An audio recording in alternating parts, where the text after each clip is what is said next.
Belfast, Northern Ireland, December 19th, 2004, 6:47 p.m. Chris Ward pulls into his driveway after a long shift at the Northern Bank. He's a supervisor in the cash center. 32 years old, lives with his parents, nothing special about him. Just a guy who counts money for a living. He steps out of his car and walks toward the front door. The street is quiet. Christmas lights blink from the neighbors' windows. Everything feels normal. Then the door opens before he reaches it. A man stands in the doorway. He's not family, he's wearing a balaclava and holding a gun. "Get inside, now, don't make a sound." Chris freezes. His mind can't process what he's seeing. This is his parents' house. This is suburban Belfast. This doesn't happen here. The man grabs his arm and pulls him through the door. Inside, Chris finds his mother and father sitting on the couch. Their faces are pale. Two more masked men stand over them, weapons drawn. The curtains are closed, the TV is off. The only sound is his mother quietly crying. "Sit down, Chris. We're gonna have a conversation." This is how the largest cash robbery in British history begins. Not with explosions, not with car chases, not with any of the things you see in movies. It begins with a family held hostage in their own living room 5 days before Christmas. Let me take you through exactly how this happened. The Northern Bank sits in the heart of Belfast's commercial district, Donegal Square North, a massive Victorian building that handles cash for the entire region. We're talking about a facility that processes hundreds of millions of pounds every year. In December 2004, the vault is fuller than usual. It's Christmas. People need cash. ATMs need filling. Businesses need change. The bank has been stockpiling currency for weeks. Inside that vault sits approximately 30 million pounds in mixed notes, plus another 10 million in brand new bills, freshly printed, never circulated. Serial numbers known only to the bank, 40 million pounds total, sitting in one building. Guarded by a security system, some cameras, and a handful of employees who earn maybe $30,000 a year. Now, here's what you need to understand about the Northern Bank's security. It wasn't designed to stop a sophisticated attack. It was designed to stop opportunistic criminals, smash and grab types, drug addicts looking for quick cash. The vault had a time lock. Couldn't be opened outside business hours no matter what. The building had cameras, motion sensors, the usual stuff. Armed response was minutes away if an alarm triggered. But all of that security relied on one assumption, that the criminals would come from outside. Nobody planned for what happens when the criminals are already inside, when they're wearing suits and name badges, when they have keys and codes and know exactly where every pound is stored. Nobody planned for the inside job. Back in the Ward family living room, the masked men explained the situation to Chris. "Tomorrow, you're going to work. You're going to act completely normal. You're going to smile at your coworkers and do your job and not raise any suspicion whatsoever. And while you're doing that, we're going to be here with your mom and dad. Do you understand what I'm telling you?" Chris understands. If he does anything wrong, his parents die. "At the end of your shift, you're going to let us into the bank. You're going to help us access the vault. And then, you're going to help us load the money into our vehicles. After that, we'll leave, and your family will be fine. Nobody gets hurt if you cooperate." Chris looks at his mother. She's trembling. His father won't meet his eyes. What choice does he have? But Chris Ward isn't the only bank employee getting a visit tonight. Across Belfast, at almost the exact same moment, another team is entering the home of Kevin McMullen. He's a more senior official at the Northern Bank, has higher level access, knows more codes. Kevin's wife answers the door. A man in a police uniform stands there, says there's been an incident in the neighborhood, asks to come inside and explain. She lets him in. Within seconds, the house is full of armed men. Kevin, his wife, and their young child are forced into the living room. Same speech, same threat, same impossible choice. Two families, two bank employees, one coordinated operation. This isn't some amateur crew. This is military precision. This is planning that took months, maybe years. This is people who know exactly what they're doing. The next morning, December 20th, Chris Ward and Kevin McMullen go to work. Think about that for a second. They wake up in houses full of armed men. They shower, get dressed, eat breakfast while gunmen watch their families. Then they drive to work knowing that any wrong move means their parents, their wives, their children could be killed. They walk into the Northern Bank. They smile at colleagues. They make small talk about Christmas plans. They process transactions and answer phones and do everything they normally do, all while counting down the hours until nightfall. Kevin McMullen's wife tries something during the day. She's being moved between locations by the gang, and at one point, she manages to catch the eye of a neighbor. She tries to signal that something is wrong, leaves a light on that's normally off. A tiny, desperate attempt to alert someone.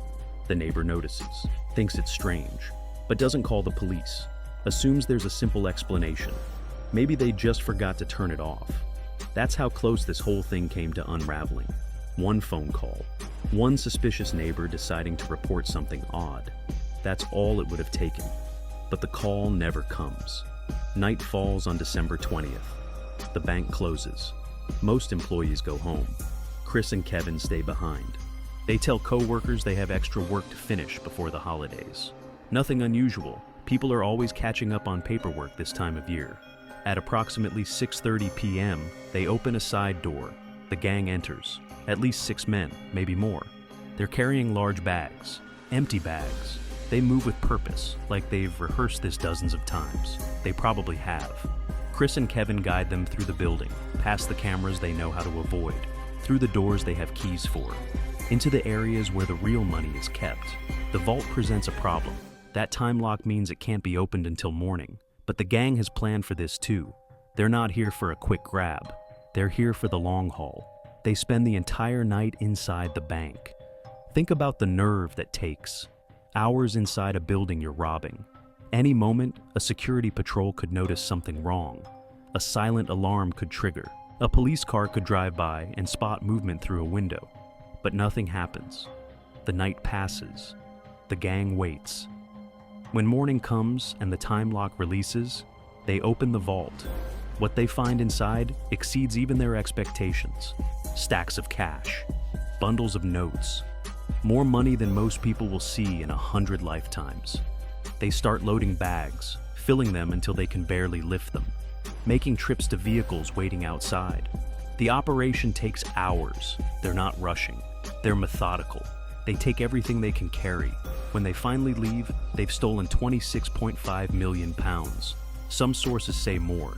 It's the largest cash robbery in British history, one of the largest in the world, and they walk away clean. The Ward and McMullen families are released unharmed, shaken, traumatized, but alive. The gang kept their word about that much. By the time police arrive at the bank, the robbers are long gone, vanished into the Belfast morning like ghosts. Now, here's where this story gets complicated. Here's where it stops being a simple heist and becomes something much darker. Within days, investigators start finding evidence, and that evidence points in a direction nobody wants to talk about. £2 million turns up in the bathroom of a police athletic club, hidden in the ceiling. A cop's social club. Let that sink in. £50,000 is discovered in the offices of Sinn Féin, the political party connected to the Irish Republican Army, found during a search related to a completely different investigation. The new banknotes, the ones with known serial numbers, start appearing across Ireland, in Republican strongholds, in areas known for IRA activity. The British and Irish governments make a joint statement. They believe the provisional IRA was responsible for the Northern Bank robbery. This is December 2004. The IRA has supposedly been on ceasefire for years. The peace process is moving forward. Sinn Féin is participating in government. Everyone is talking about decommissioning weapons and moving past the troubles. And now, the largest robbery in British history has IRA fingerprints all over it. The timing couldn't be worse. Or maybe, some people whisper, the timing was deliberate. See, there are theories about this robbery that go beyond simple theft. Theories discussed in Irish pubs and political forums and anywhere people gather to argue about the North. Theory 1. The IRA needed money, a retirement fund. The peace process meant no more armed struggle, but organizations don't just disappear. People need to be taken care of. Pensions need to be paid. The robbery was a final score before going legitimate. Theory 2. It was a rogue operation, not sanctioned by IRA leadership. A splinter group acting on their own, Maybe to undermine the peace process, maybe just for personal gain. Theory 3, and this is the dark one. It was a setup. British intelligence knew about the robbery in advance. Let it happen. Used it to discredit Sinn Féin at a crucial moment in negotiations.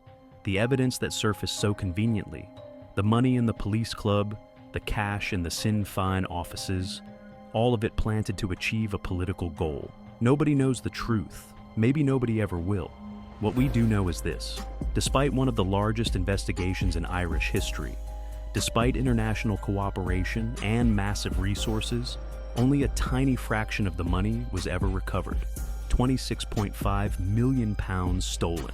Approximately 2 million recovered. The rest vanished. Laundered through businesses, buried in fields, moved across borders, converted to assets that can never be traced. Several people were eventually convicted for their roles in the robbery. Chris Ward, the bank supervisor, got 15 years. He claimed he was a victim, forced to participate under threat to his family. The jury didn't believe him. They thought he was in on it from the start. But the masterminds, the people who planned this operation, who coordinated the simultaneous home invasions, who knew exactly how much money would be in that vault and exactly how to get it out, those people were never caught. The Northern Bank had to withdraw all of its banknotes from circulation, every single note. They issued new currency with different designs just to make the stolen money worthless. It cost them tens of millions more on top of what was stolen. And still, most of the cash has never surfaced. Here's what stays with me about this story. It's not the amount stolen, though that's staggering. It's not the political implications, though those changed the course of Irish history. It's the families. Chris Ward's parents sitting on their couch while armed men controlled their home. Kevin McMullen's wife trying desperately to signal a neighbor who never called for help. A child too young to understand why strangers with guns were in their living room. These people weren't criminals. They weren't involved in politics or paramilitaries or any of it. They were just ordinary people who happened to be connected to someone with access to a vault. And for 36 hours, their lives meant nothing except as leverage. Tools to force cooperation. Acceptable collateral in someone else's scheme. The robbers kept their word. Nobody was physically harmed, but those families will never be the same. Every knock on the door, every stranger who looks at them too long, every Christmas Eve for the rest of their lives. That's the cost that doesn't show up in the headlines. The 26 million everyone talks about. The trauma nobody mentions. The Northern Bank robbery remains officially unsolved. The IRA denied involvement, as they always do. Sinn Féin called the accusations politically motivated. The British government stands by its assessment. Somewhere, probably people are still living off that money, buying houses and cars and businesses with cash that was counted by terrified employees while their families sat at gunpoint miles away. And somewhere in Belfast, there's a neighbor who still wonders about that light, the one that was on when it should have been off. The small, strange detail that didn't quite add up. She didn't make the call. She didn't want to bother anyone over something so minor. 26.5 million pounds. 2 families held hostage. 1 phone call that never happened. That's how close it was. That's how thin the line is between a normal December evening and the largest robbery in British history. The money is still out there. The truth is still buried. And every Christmas, the Ward and McMullen families remember exactly what the holidays mean to them now. Some gifts you never stop unwrapping.